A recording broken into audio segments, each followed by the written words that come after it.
Here's the situation right now. An increasing number of people living with cancer are using therapies in addition to those prescribed by conventional healthcare providers. Surveys have suggested that utilization rates by cancer patients fall between 40 and 60%. For example, with the inclusion of prayer in the complementary therapies list, the prevalence of complementary therapy use in the United States is estimated at 62%. Minus prayer, it's about 36%. Hi, you're listening to #Health. This is a show where we combine academic literature with expert opinion to address trending health topics. This podcast is proudly supported by the University Students' Council at Western University. Please note that the content of this podcast in no way constitutes medical advice or instruction. Should you have health-related questions or concerns, please contact your physician. In this episode, we'll be discussing integrative oncology. It means pretty much what it sounds like it means. The use of conventional oncology practices, like surgery, chemotherapy, and radiation, with naturopathic practices, which, in the context of cancer, are broken up into either complementary medicine or alternative medicine. This includes treatments like vitamin C intravenous strips and ginseng supplements to things like Taichi and Reiki therapy. In case you don't know what that was, Reiki is a form of palm healing where energy is transferred from the palms of the practitioner to the patient to encourage emotional and physical healing. While we'll touch more on what integrative oncology entails later, it's important to understand that integrative oncology is supposed to be the integration of conventional oncology practices with complementary medicine, not alternative, which means to forego conventional treatments in favor of naturopathic treatments. So now that we have a better idea of what integrative oncology actually is, let's start this episode by reviewing a famous case. You might have heard of the case of Apple founder Steve Jobs, who was diagnosed with a slow-growing type of pancreatic cancer that may have been responsive to early surgery, before it had the chance to spread outside of his pancreas. Jobs, however, was skeptical of conventional medicine and chose to hold off on his surgery, seeking to fix his problem through alternative treatments like acupuncture and dietary changes. It's hard to say for certain if that delay resulted in Jobs missing the crucial time window for treatment, but it's a scary thought that desperate cancer patients may be bamboozled into dismissing evidence-based treatments. But who's to say what's nonsense and what isn't? It's very possible that naturopathic treatments do improve the lives of cancer patients that seek them. If not through direct medical benefits, then at least through the psychological boost to patients that believe that they work. For those of you who don't know, this is called the placebo effect. The placebo effect is the improvement in symptoms, such as pain or nausea, when receiving treatments that patients believe to be medication, even when they're taking something that's not medication, let's say a sugar pill. Interestingly, the placebo effect has actually been shown to work in cases of irritable bowel syndrome and lower back pain, even if you tell patients that they're taking a placebo. How does that work? Well, it's thought that the act of taking the placebo triggers brain changes that result in the release of neurochemicals like opioids and endorphins, which are thought to result in improved symptoms. So while we don't understand it completely yet, the placebo effect is extremely powerful in both traditional medicine and naturopathy. So in that sense, maybe there is a place for treatments that are based on scanty evidence, like Reiki and vitamin C shots, to complement conventional cancer treatment. Our first speaker, however, thinks we're better off throwing it all out of the window. Britt Hermes is an ex-naturopathic doctor who provided alternative therapies to cancer patients for years, before she started to question the treatments she was providing and left the field in 2014. She's been an outspoken critic of naturopathic medicine since. Here's Britt Hermes. So I am a former naturopath. I practiced as a air quote, naturopathic doctor in the United States, first in the Seattle area and then in Arizona for about 3 years. I attended one of the 7 accredited naturopathic schools and then went on to work in a private naturopathic setting. And I did this until I sort of had an awakening, I guess you could describe it, where I had an experience that opened my eyes to some of the dangers and the unethical practices that commonly take place in naturopathy, which led me to then becoming an outspoken critic of naturopathic medicine. So all of these years later, I have found myself in a position where I am not just an outspoken critic of naturopathic medicine, as you said, but I'm also advocating for patient rights and for informed consent and helping to make lawmakers in North America aware of the dangers of naturopathy.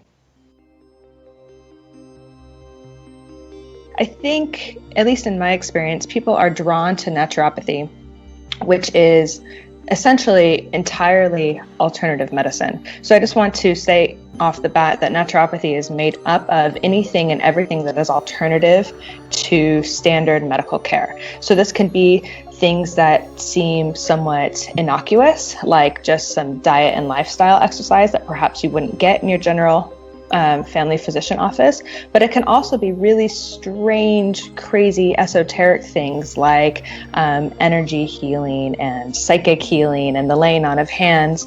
And then, of course, there's everything in between, which is like the use of herbs and supplements and Chinese medicine and acupuncture. So when I say naturopathy, this is what I'm talking about. It's basically this giant umbrella term that encompasses everything alternative. So you can probably tell that Britt isn't at all a proponent of naturopathy, even though at one point in her life, she was one herself. When we asked Britt what triggered her to leave the field of naturopathy, she told the story of how, in the spring of 2014, she left the field with a bang. At the time, Britt was working as a naturopath under the supervision of another naturopath who she discovered was importing and injecting a non-FDA approved medication called Ukraine to cancer patients. So that's spelled like the country Ukraine, but without the E at the end. It's also known as celandine and is derived from a plant called Chilidium majus. Ukraine is most commonly given through IV, and research began in the 1980s in the Ukraine. We mean the country this time.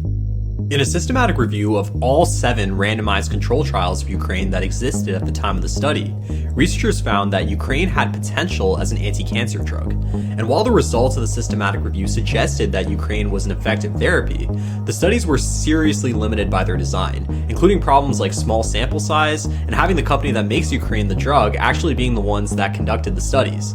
In addition, no one was able to replicate the results of any of the studies involved. In one of the studies, the lead author was also the editor of the journal in which the study was published. Talk about conflict of interest. This wouldn't be such a big deal if it was harmless to take, but unfortunately, there have been several reports about how Ukraine can cause toxic hepatitis, particularly when taken in oral form. And guess how much it costs? 4,000 Canadian dollars per week. So yeah, Britt left the field of naturopathy in 2014 once and for all. She had a uniquely in-depth experience, but for people who don't get that kind of insider info, the all-natural, green, and pure ways in which naturopathy can come across, it seems worthy of intrigue to say the least. Now, I think a lot of people, a lot of patients in particular, are drawn to naturopathy because they're looking for something that they didn't find in their regular medical care. In cancer in particular, you have a very vulnerable, very scared patient population. And so there is some interesting research that suggests that cancer patients in particular who are feeling hopeless and feel out of control of the situation tend to turn to alternative medicine. And so perhaps these patients aren't getting what they need in terms of empathy or just an ear, someone to listen to them. Naturopaths can provide this, and this is perhaps what, for the most part, patients are seeking. Now, in saying that, I am absolutely not advocating for patients to go to a naturopath to be heard or to feel listened to or to feel like they can have some control in their medical care. If they're missing that in their medical care, there are qualified science-based and evidence-based practitioners that can provide that, and it's not recommended that they receive that from a naturopath, because while a naturopath may help you feel listened to, a naturopath is also going to serve you with a healthy dose of BS. They're probably going to lead the patient to non-evidence-based therapies and can perhaps provide therapies that are really dangerous and even shorten the lifespan of the patient.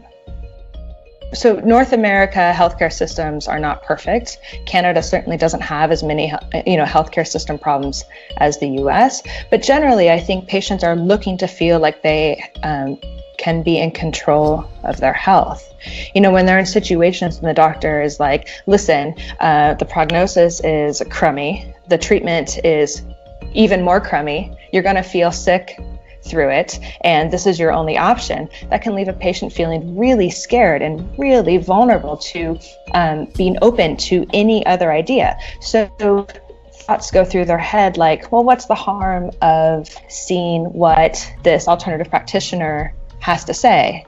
And what's extra confusing is that, in the 5 provinces that do regulate naturopaths, it provides the illusion that naturopaths are qualified healthcare practitioners. So it's really confusing for patients to then sort of like vet the training of this person that is sitting in front of them if, the government of that province has said like, oh yeah, this person's legally allowed to practice.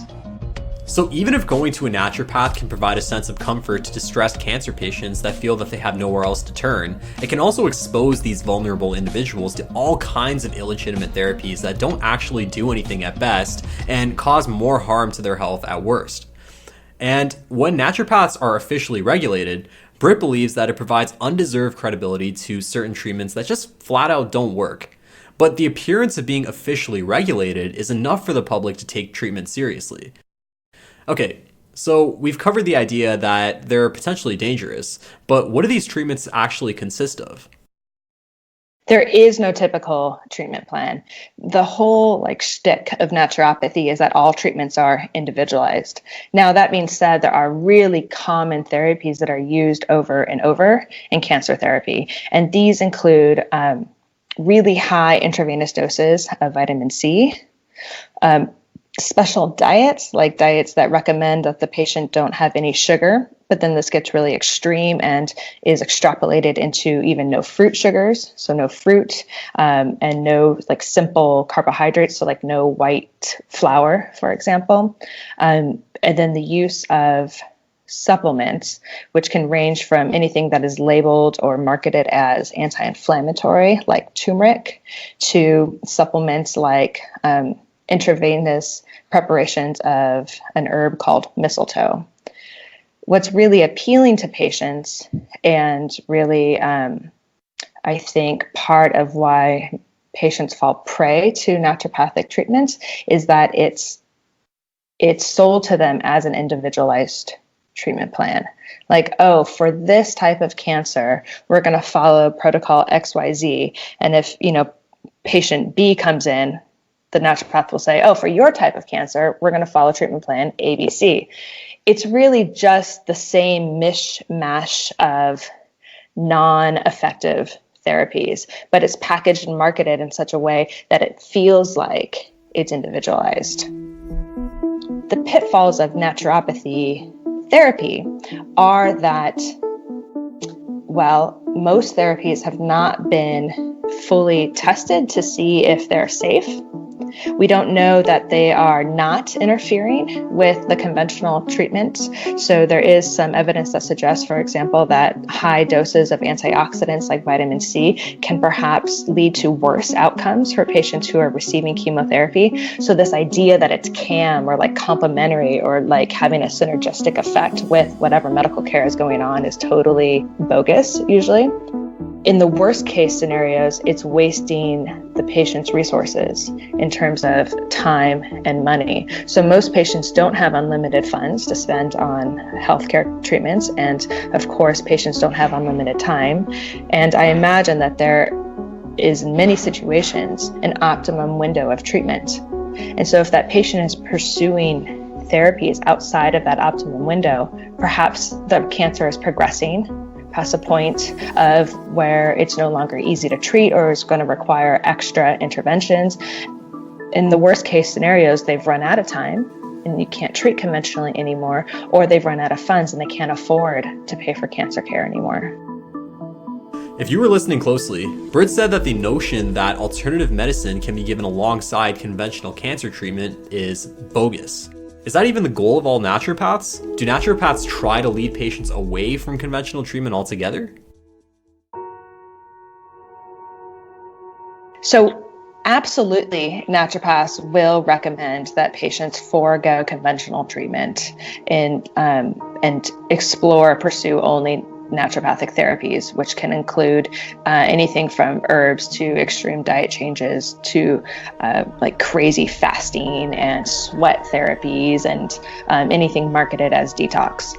You probably don't see that overtly advertised as much because it's pretty, in my opinion, egregious to recommend outright to a patient to not receive conventional oncology care, but it definitely happens.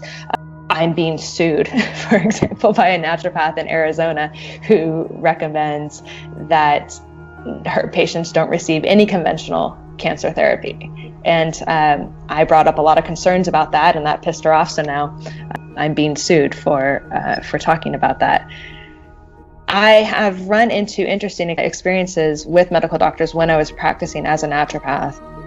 One story involves a sweet little boy. He was about, I think, 5 or 6 when I saw him, and this family did not believe in pursuing conventional medicine whatsoever. And she came to me specifically because I was a naturopath and thought I would only pursue natural therapies with her child.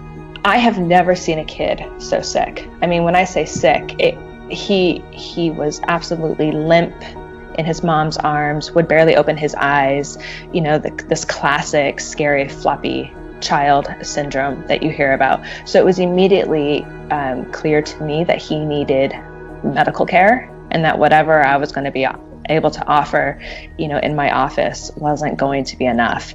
However, I had to get mom on board first and foremost.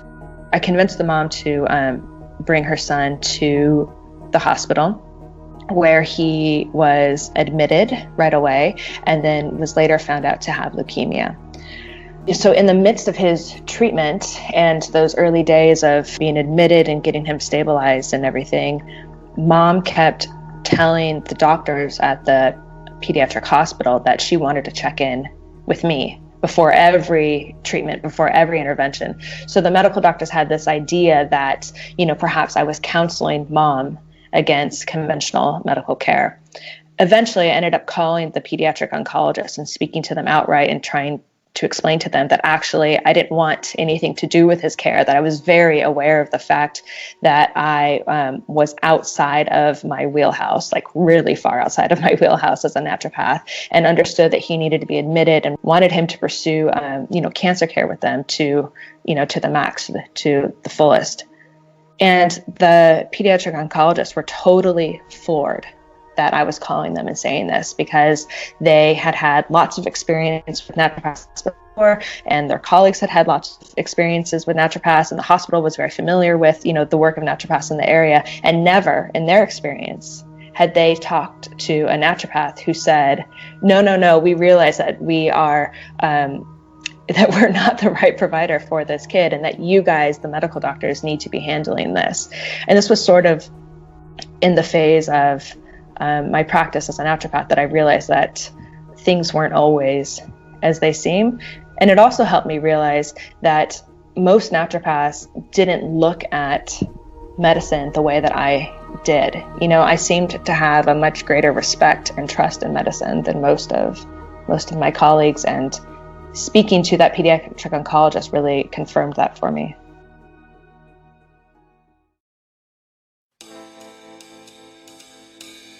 So it looks like naturopaths aren't always keen on taking a backseat to conventional medicine, and sometimes actually try to dethrone it as the mainstay of cancer treatment. But if we get everyone to play nice, maybe there's a place for both naturopathic and conventional cancer therapies. Maybe there's a way to find a middle ground and find a mix of the two that brings the best solution for everyone. Or maybe when you try to mix the two together, all you get is what Britt calls cow pie. Yeah, right, it's cow pie. So for your listeners, cow pie is the idea, if you mix apple pie into cow pie, it doesn't make the cow pie any better, right? It's still going to taste like shit. No is the answer. I don't think there's a middle ground. I take a pretty hard stance on that for a couple reasons. I think there's a slippery slope problem. I think if we start to give any ground or any legitimacy to the field of naturopathy and its practitioners, it's going to snowball into something dangerous for patients. And I think there are aspects that naturopaths have stolen from credible medical fields, like motivational interviewing from psychology and just good bedside manner from doctors and, regular medical care from family practice. I think that these are worthwhile elements, but again, they're not naturopathic. They're not unique to naturopathy. Naturopathy has literally hijacked them and included them in their practice, I think, in order to give the veneer of legitimacy and because they're so desperate to provide something to patients that actually works. If you look at the practice of naturopathy as a whole, it's made up of just total nonsense and these outdated pseudoscientific ideas that can't possibly work. I mean, in some cases, it's totally breaks the laws of physics if you think homeopathy works, for example. So I take a pretty hard stance there. But we know that naturopaths that are trained in Canada and the US actually have to go through a decent amount of training. With all those extra years of education, you would think that there has to be some value to it. They get a degree after all, a doctorate of naturopathic medicine, or an ND. One of the reasons why we respect physicians so much is because of all the years of schooling that they have to go through. So why not extend that to the people who went to school for naturopathic medicine? Well, Britt tells us why. Obviously, a medical doctor who does a highly specialized residency goes through tens of thousands of hours of medical training, just, a massive amount of training. So not only have they had the chance to see the rare things, they've also seen so many normal people, that they can immediately recognize when something is off. Naturopaths, on the other hand, take one required course in oncology when they're going through school, which is whatever. I mean, you take one class and it just introduces you to it. But after that student graduates from naturopathic school, that student can go out and start a practice and put up a website and say, I now treat cancer patients. I am now a naturopathic oncologist. If that naturopath has any sense in his or her head, they will try to go and do what's called a naturopathic residency. Now, these residencies aren't real medical residencies. They take place in what's called an integrative or a complementary or a naturopathic cancer care facility. So they are exposed to cancer patients, but the treatments that they're learning about are alternative therapies, right? They're learning about how to give patients intravenous hydrogen peroxide, which, by the way, is totally insane. You should never allow anyone to inject you with hydrogen peroxide anywhere, ever, for any reason. They're also learning how to use ozone gas to treat cancer. Again, insane. No useful medical application whatsoever. And naturopaths are learning how to give this toxic gas to patients to treat cancer. Crazy doses of vitamins, supplements, herbs, the use of water to treat cancer, right? Blah, blah, blah, all sorts of nutso stuff.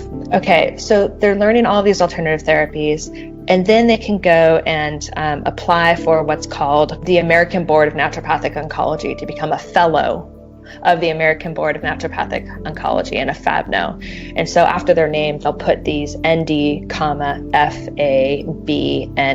So it looks like they've received, right, this extra training. And naturopaths who have this extra naturopathic board certification or whatever claim that they are well qualified to treat cancer patients, that they have sufficient knowledge of all cancers now, and the whole gamut of cancer therapy.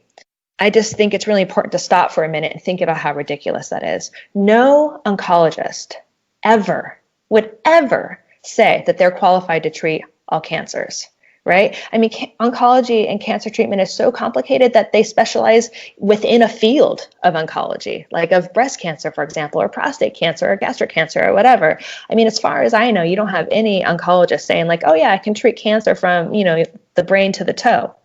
And then for a naturopath who gets exclusive training in alternative therapies to think that they, have the adequate knowledge to counsel patients on when and when not to receive chemotherapy or radiation or hormone therapy is absolutely absurd. I guarantee you that naturopath is getting the information that they're passing on to patients off of UpToDate.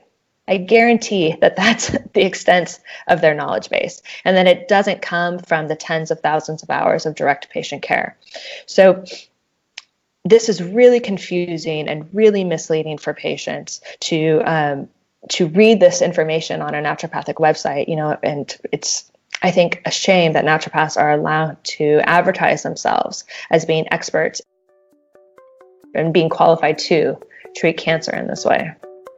We want to thank Britt for being so candid about her past experiences. It takes real bravery to stand up to authority in the name of patient care. Our next speaker is Dr. David Palma, who's a radiation oncologist at the London Health Sciences Centre. So my name is David Palma. I'm a radiation oncologist at the Cancer Centre in London, and I'm also a researcher here. I treat lung cancer and I treat head and neck cancer. Most of my career has been doing research, but it was actually a personal story that led me to patient quality improvement. And that happened when my best friend Bob was diagnosed with cancer about 5 years ago. Bob was a teacher, and when he was diagnosed unexpectedly with a colon cancer, he and I took several steps to make sure that he was getting high quality cancer care. So I made sure that he was going to see a good team of physicians, including a high volume surgeon. And we took these steps, including getting all his medical records, getting his pathology reports together, and reviewing all of his imaging reports. And at the end of this process, Bob said to me, we really need a handbook for patients. He said, not everybody has an oncologist as their best friend, and it would be really helpful if this could be available to anybody. So it ended up into this book, Taking Charge of Cancer, and a website called qualitycancertreatment.com. In keeping with the episode topic, we wanted to know Dr. Palma's definition of integrative oncology. Remember that when we talked to Britt, she mostly discussed the pitfalls and dangers. Interestingly, Dr. Palma actually picks out some of the positive aspects. So integrative oncology means including more holistic and complementary and sometimes alternative medicines into cancer treatment. And it is a very controversial subject because there's a huge spectrum of different kinds of integrative oncology. Some things are very basic and make a lot of sense. For example, some people might use ginger for treating chemotherapy-related nausea. And it sounds a bit, at first, to be a bit suspect. Why would you use ginger when we have anti-nauseants? But ginger's actually been shown in randomized trials to be quite helpful for nausea. So that's a way to use integrative oncology for a positive. And that's the good end of the spectrum. But at the very far end of the spectrum, you have practices that are very harmful, where you would have people who are alternative practitioners who are saying that patients should not have chemotherapy, should not have radiation, should not have curative intent treatments. And that can be a tragedy because sometimes you have patients who are being told not to pursue something curative. And if you have a cancer that's curable, but you don't try for the curative treatment, sometimes you miss the boat and it can be too late to come back. And many of us as cancer doctors have experiences like that, where a patient has thought that something alternative is curative when it's really not, but they're told that it is. They go on and try something and it's not helpful, and then they miss their chance. Now, we spent a lot of time at the beginning of the episode going over the standard definition of what integrative oncology is. But like Britt mentioned, in real life, people don't always adhere to that. It should be complementary, right? But some people who call themselves integrative oncologists, when you go to them, there's one in Toronto, they will tell you why you shouldn't be on your chemotherapy. So, which is alternative, right? So integrative oncology at cancer centers would be complementary medicines. Dr. Palma goes on to mention that the other key thing that patients should look out for is when naturopathic treatments are sold at a very high cost. When I was a resident in Vancouver in radiation oncology, we had a clinic in Vancouver that would allow patients to have IV vitamin C infusions. And so vitamin C, not super harmful. You pee it out if you take too much for the most part. Probably doesn't affect things one way or the other. And randomized trials of vitamin C have shown that it's not helpful in addition to standard cancer treatments. But the people who were giving the IV vitamin C infusions were charging $1,000 per infusion and telling people that it would be helpful for their cancer.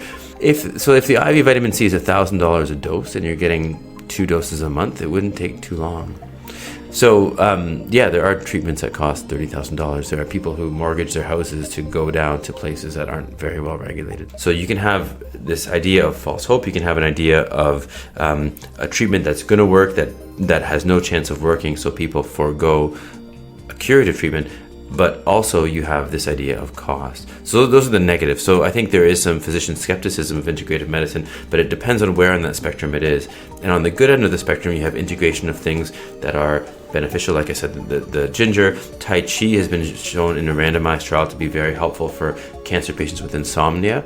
So it's very hard to categorize all of integrative medicine in just one bin, but it can really run the gamut. Remember at the beginning of the episode when we discussed the story of Steve Jobs, where we said that by stalling on getting his cancer surgically removed, the cancer possibly had time to grow and spread until it was past the point of no return? This is not an isolated incident.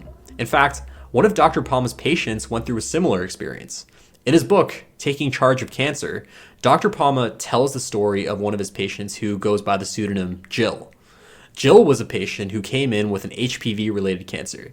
HPV stands for human papillomavirus, and it's a virus associated with many different types of human cancer, like cervical cancer, which are screened for by pap smears, and also cancers of the back of the tongue and the tonsil.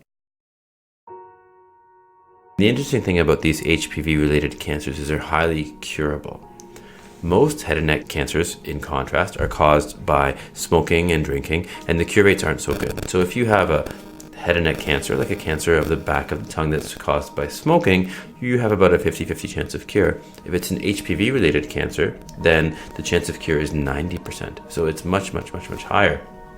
And so in this particular situation, a patient had been told that the standard treatments of chemotherapy and radiation, which cure people 90% of the time, the patient was told by an alternative practitioner that they don't cure the cancer and the only cure was an alternative treatment. And the patient went for that. And often when people are going through that process of getting alternative treatments and the cancer is still growing, the alternative practitioner invents claims and they say, well, this treatment is slowing it down. It's still growing, but it's slowing it down. But that's something you can't know because you don't know how fast it's growing anyway. Or they say, oh, it just needs more time to work, which, it's just something you can say that isn't necessarily true. What happened with this patient is that they went with the alternative treatment for a long period of time and eventually had a severe bleed from that area at the back of the throat. And that's a very risky situation because you have blood coming out of your tumor going into your lungs directly through your voice box. It's a very scary situation where you're essentially drowning in your own blood. And we were able to stabilize the patients. Our surgeons were able to do that. And we started radiation. And then at that point, the patient had decided that they wanted to proceed with treatment to try to cure the cancer. But what we found at that point is that in the intervening time, the cancer had spread to some spots in the bone, and at that point was incurable. So it's a situation where by being sent down the wrong path, that the patient ultimately lost their life. After hearing this story, we wondered who this patient was and where they were from, and if choosing to opt for alternative therapies instead of conventional ones was something that happens very often. So most patients that we see here at the Cancer Center, the vast majority, I would say in the high 90s in terms of percentile, they want curative treatment if it's available to them. But there is a minority that doesn't, and some of those don't want curative treatment because maybe they're older or they're more frail, and that's totally a reasonable thing. But there is this very small percentage who are acting on information that's not correct. That's basically not true. You may be wondering about the misinformation that Dr. Palma previously referred to. What exactly does he mean by this? Dr. Palma goes on to say that one of the most common misconceptions of cancer care is that chemotherapy is not beneficial. That is completely false. Lumped in with chemotherapy, we have other types of drugs like immune therapy, we have targeted therapies. These work very, very well for treating cancer. And we have large studies that show that they can improve survival and sometimes cure. But then you get situations where people online are saying, well, chemotherapy never helps people. It ultimately makes the cancer worse no matter what. And that's totally not true. The other misconception we hear a lot about is the influence of diet. And it would be nice if it was very easy with something like diet to slow down your cancer. But the studies have not borne that out.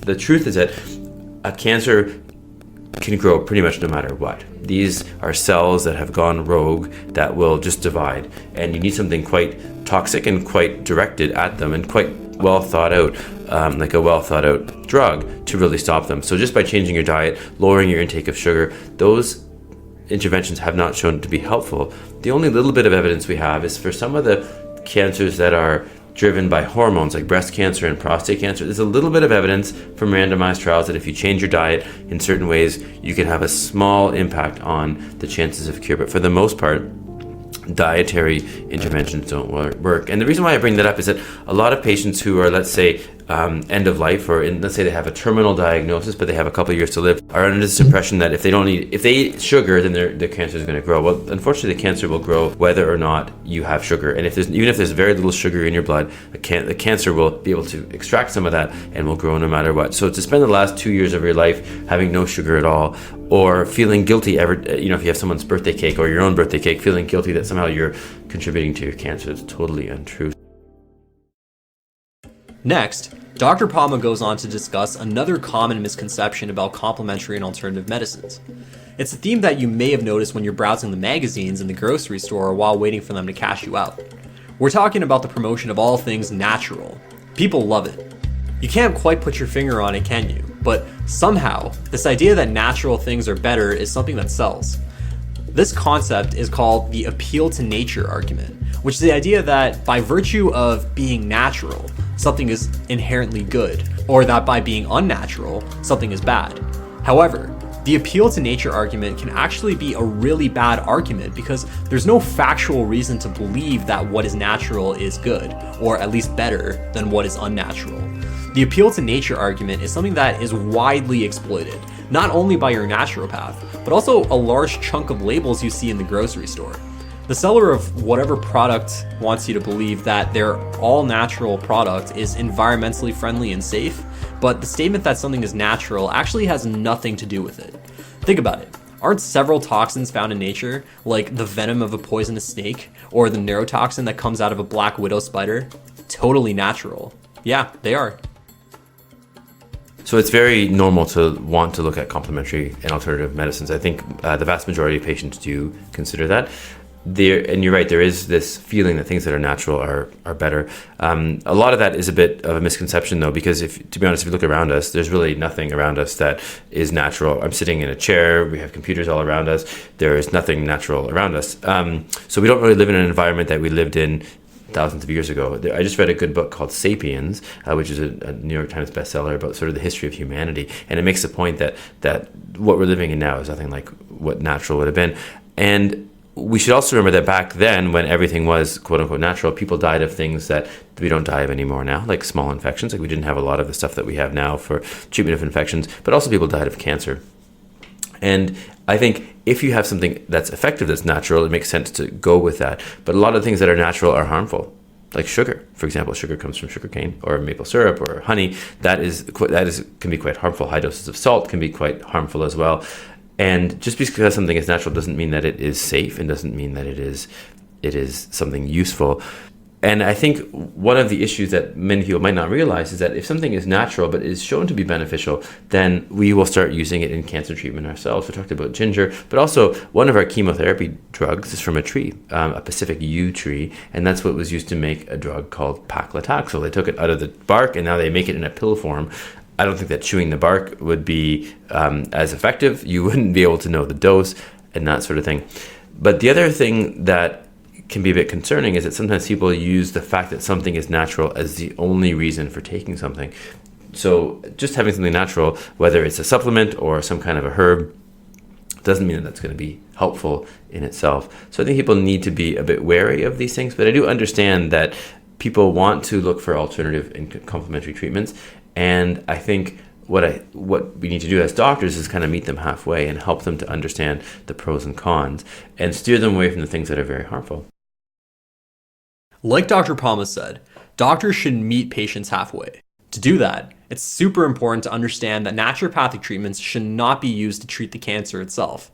And while there has been no evidence showing that these treatments are helpful in treating cancer, Dr. Palma did mention some ways in which they could be useful, like physical activity for cancer-related depression or Taichi for sleep. Now, to recap, we wanted to ask Dr. Palma what his last words would be for this episode of #Health, and what he really wants patients to take away. So what I say to my patients, because we get asked about this all the time, so a lot of people don't bring it up because I think they worry that we're not going to like that question, but most of us as doctors are comfortable with that question. I say to people, just worry about two major things is good to focus on. One is to be concerned if an alternative practitioner is promising you the world. So if somebody says, this is going to cure your cancer, then that's too good to be true. Because even when I have a patient when the chance of cure is 95%, I never say to them, you are going to be cured. I say to them, 95% of the time, you'll be cured. But we can't guarantee that until 5 years go by. So be careful of somebody who's promising the world, or if someone is spouting off conspiracy theories like, oh, Dr. Palma doesn't want you to know this, but I think it's important that we give you some IV maple syrup and vitamin C, right? If someone is, that's the other thing that fits with the too good to be true or a bit of a conspiracy. But the other thing to watch out for is cost. So if people are charging an arm and a leg for something, then it's probably something to be wary of. If someone takes a supplement that costs them $30 and doesn't do any harm and doesn't give them any benefit, but makes them feel at least that they've explored everything, then that's totally a reasonable thing. But if it's going to be $30,000 that they're paying to somebody, then they're being taken advantage of. This brings us to the end of the episode. We want to thank Britt Hermes and Dr. David Palma for their contribution to this episode. And also, thanks to you guys for listening. This episode was written and produced by Mary Nguyen and me, your host, Nafis Hossein. If you enjoyed this podcast, please subscribe to us on whatever platform you get your podcast from to be alerted when we post new content. And remember to like and share #health on social media. We hope you enjoyed this episode, and until next time, this is #health.